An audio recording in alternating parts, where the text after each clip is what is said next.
vamos lá. Toda desculpa é uma crença, seja ela positiva ou seja ela negativa. Você já observou que crenças coletivas são aceitáveis? Por exemplo, tem uma crença coletiva muito aceitável. Se eu não vou na reunião de um trabalho, por exemplo, vamos imaginar que o meu filho, que eu tenho um filho, o filho fica resfriado. Aí eu ligo para a empresa e eu digo assim, olha, eu não vou poder participar da reunião porque eu preciso levar o meu filho no médico. Aí, isso é uma crença muito coletivo e é muito aceitável, porque as pessoas já têm em mente, levar o filho no médico é algo muito importante. Eu também concordo, porque eu também sou mãe. Porém, isso é uma escolha. Por quê? Porque muitas vezes você pode conseguir, num caso desse, um exemplo desse, qual outra opção que eu teria para participar daquela reunião, que seria uma reunião crucial, importante, e também resolver e satisfazer a questão do filho com resfriado? Eu teria a opção, por exemplo, de pedir para minha sogra, para minha mãe, para a irmã, para o irmão, para acompanhar. Ou eu poderia mudar o horário do médico, eu poderia deixar para levar no médico 2 horas depois da reunião, ou 1 hora depois da reunião, enfim. Às vezes, eu preciso dar uma desculpa para não fazer algo. E aí vem aquela desculpa, eu estou com muita dor de cabeça.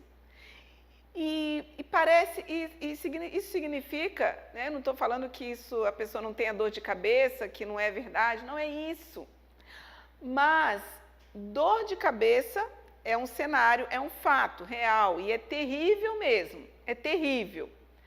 Mas já ficou uma desculpa aceitável na sociedade. Eu não vou conseguir nesse dia. Eu não fui nesse dia porque eu estava com dor de cabeça. Então, são desculpas, são crenças coletivas, falas que normalmente as pessoas falam, que ficam corriqueiras e que um repete, o outro repete, o outro repete, o outro repete. Porém, isso são escolhas. Eu posso escolher, de repente, mudar um pouco o horário disso aqui, ou ver se eu me atraso em 30 minutos, mas tomar um remédio mais forte para melhorar um pouco a dor de cabeça, ou eu posso fazer outra coisa. Mas, enfim, isso é um exemplo muito simples, mas existem milhares de outros exemplos. Que quando nós criamos muitas desculpas, cenários que normalmente as pessoas em geral falam a mesma coisa, isso duplica, o nosso inconsciente já fica com aquilo ali formadinho. E quando nós queremos evitar alguma coisa, não queremos ir, ou nossa zona de conforto, nós podemos escolher por aquilo que é mais fácil. Nós criamos exatamente essas falas. Eu não faço por isso, eu não faço por aquilo, e tudo isso é escolha. Eu posso escolher uma outra ação, eu posso escolher tomar um remédio, eu posso escolher alguém para me substituir, eu posso escolher e não são desculpas. Então, pensa nisso. Toda crença coletiva aceitável, né? Essas crenças se tornam desculpas na nossa vida, ok? Então, eu quero falar com você agora sobre o 4º tipo de crença, que é a crença de identidade. A crença de identidade, ela é formada no seu cérebro desde a sua infância, como eu já falei nos slides anteriores. Você criou algum personagem para você lá na sua infância. Exemplo, uma criança que sofre de bullying na escola, ela pode criar 2 caminhos neurais para o resto da sua vida. Ela pode escolher se tornar uma criança em estado de timidez e se esconder atrás dessa timidez, ou ela pode se esconder e ser uma criança forte diante de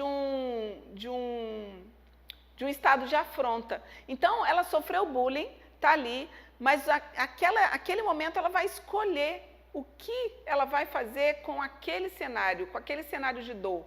Ela vai escolher se entrar em estado de timidez pelo resto da vida, ou ela vai escolher entrar num estado de fortalecimento. Eu sou forte pelo resto da vida.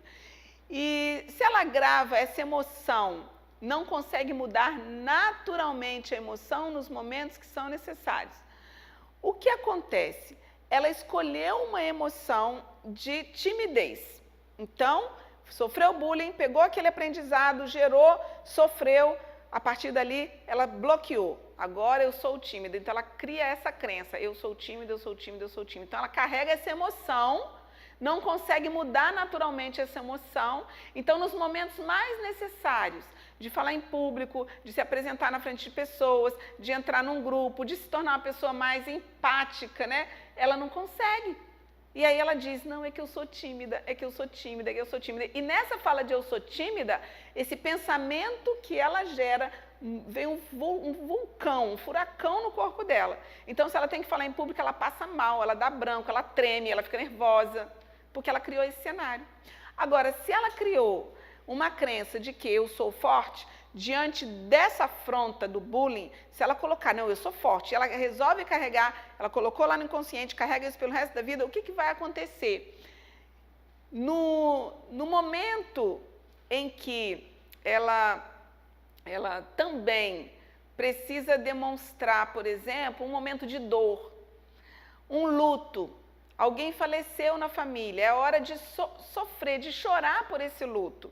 Ela diz, não, eu sou forte, eu sou forte, eu sou forte, eu sou forte. Aí ela cria um estado emocional racional de fortalecimento que naturalmente para um ser humano isso não é saudável.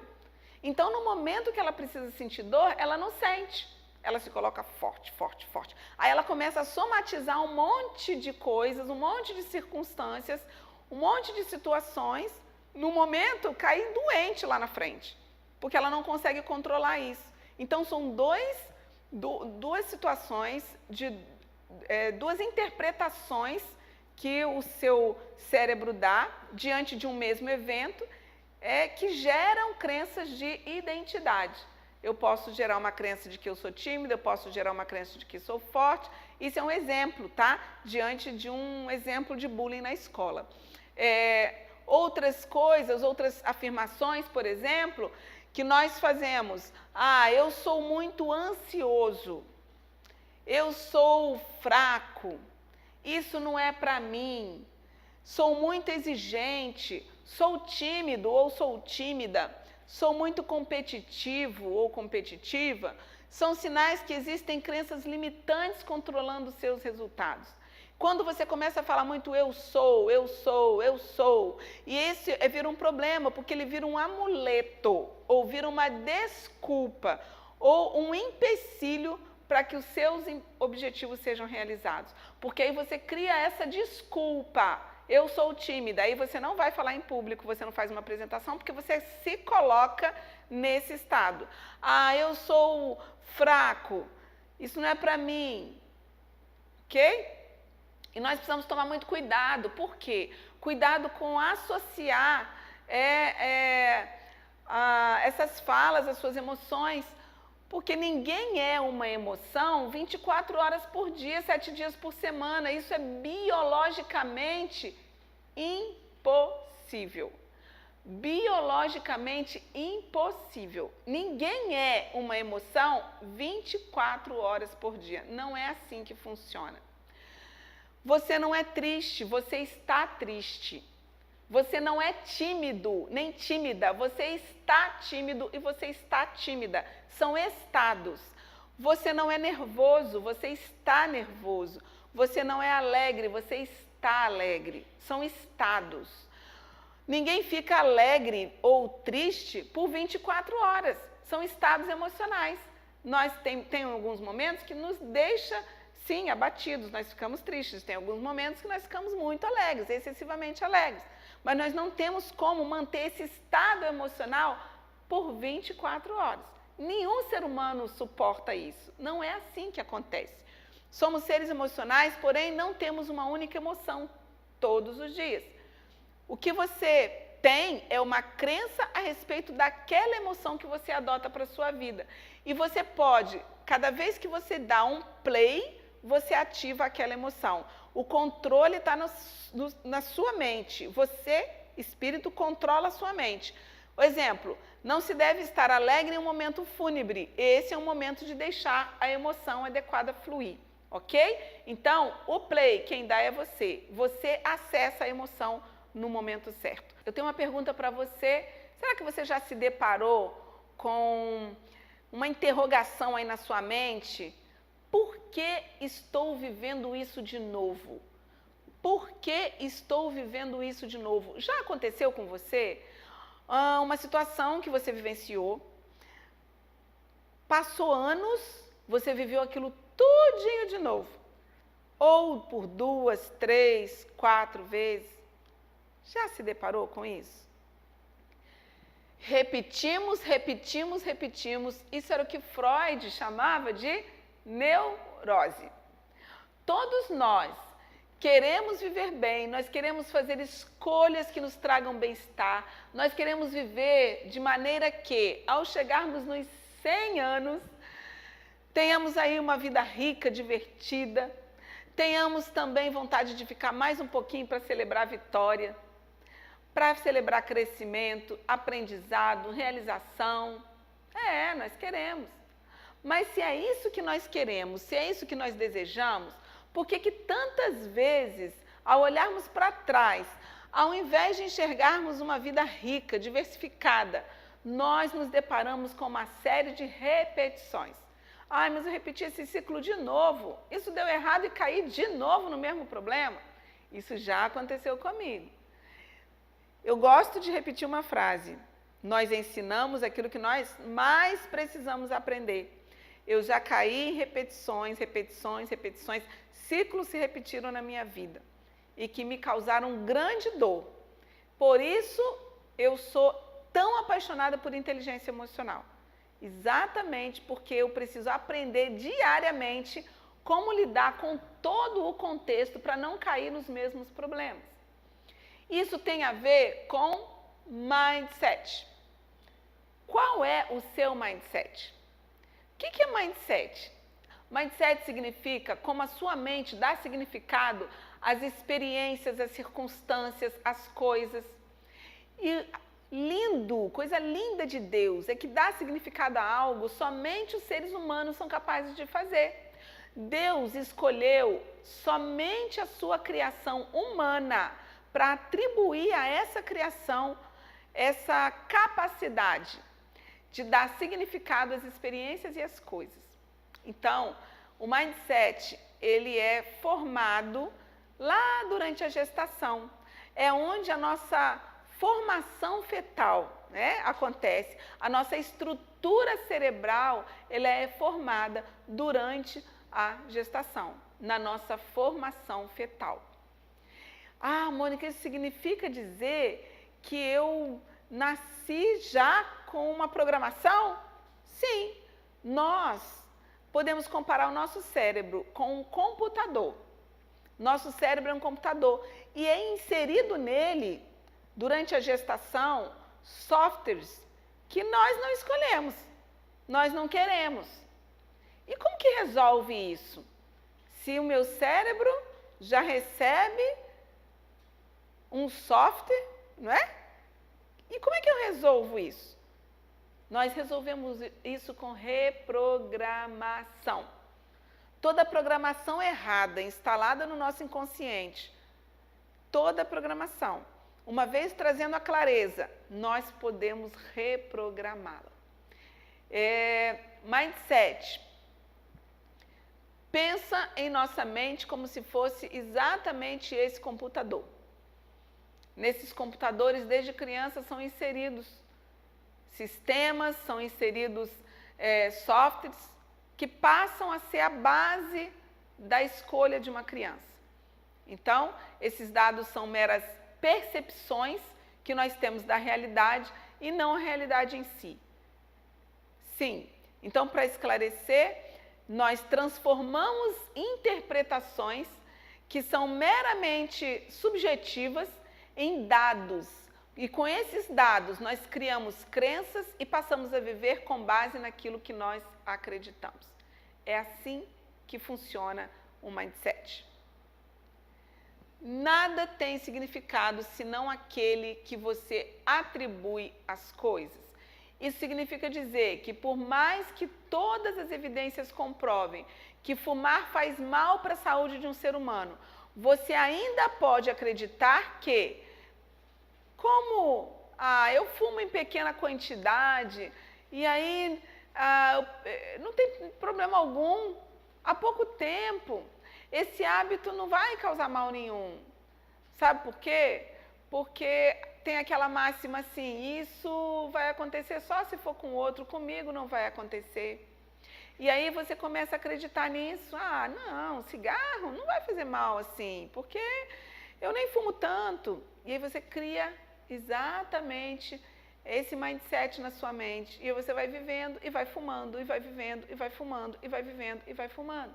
Isso é um exemplo, né? Porque nós criamos várias conexões que desenvolvem as nossas ações. Mindset, nós escolhemos a partir do que acreditamos. Todas as nossas escolhas. Assim, se existe uma escolha que não esteja inserida em nosso sistema de crenças, simplesmente nós nem a percebemos, porque não está inserida no nosso sistema. O problema é que nós não damos conta de que isso acontece e que esse sistema de crenças passa a ser acessado automaticamente, sem que nós o questionemos mais. E é aí que está a causa da nossa falta de liberdade na vida. Nós continuamos como robôs, obsoletos, reproduzindo as mesmas situações de anos e anos e anos atrás. Nós não seremos capazes de viver coisas novas e criativas em nossas vidas enquanto formos prisioneiros de crenças limitantes, crenças obsoletas e disfuncionais. Eu quero deixar aqui um versículo bíblico, lá no livro de Romanos, capítulo 12, versículo 2, que para mim é uma palavra rema para quem faz coach. E não vos conformeis com este mundo, mas transformai-vos pela renovação do nosso entendimento, para que experimenteis qual seja boa, agradável e perfeita vontade de Deus. A renovação do nosso entendimento e a renovação da nossa mente. Renovação da nossa mente. Não é possível mudar crenças limitantes sem renovar a mente. Não é possível alavancar, fazer sucesso onde você nunca fez, se não renovar a mente. Então, eu não sei hoje, e a minha pergunta para você hoje, como está o seu mindset? Será que o seu mindset, ele está um mindset de crescimento? Eu costumo dizer sempre, né, evolução permanente, evolução pessoal permanente. Ou será que o seu mindset está fixo? Será que você adotou a síndrome da Gabriela na sua vida? Eu nasci assim, eu cresci assim, eu sou mesmo assim? Ou será que você adotou o pagodinho lá do Zeca Pagodinho? Deixa a vida me levar. E aí você não toma as rédeas da sua vida, não toma as rédeas da sua mente. E aí o seu mindset limitante, o seu mindset fixo, aquele que não muda, ele vai controlando a sua vida. Como está hoje o seu mindset? Para um segundo para pensar. Se possível, pega um papel e uma caneta.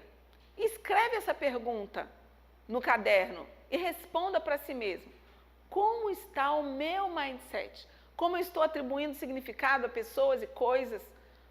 O que eu tenho pensado a respeito do meu trabalho, o que eu tenho pensado a respeito do meu relacionamento, o que eu tenho pensado a respeito dos meus filhos, o que eu tenho pensado a respeito da minha carreira, o que eu tenho pensado a respeito do meu relacionamento com Deus, o que eu tenho pensado a respeito de como eu tenho me divertido, como eu tenho aproveitado a vida, como eu tenho aproveitado, investido nos meus estudos, na minha carreira, o que eu tenho pensado a meu respeito?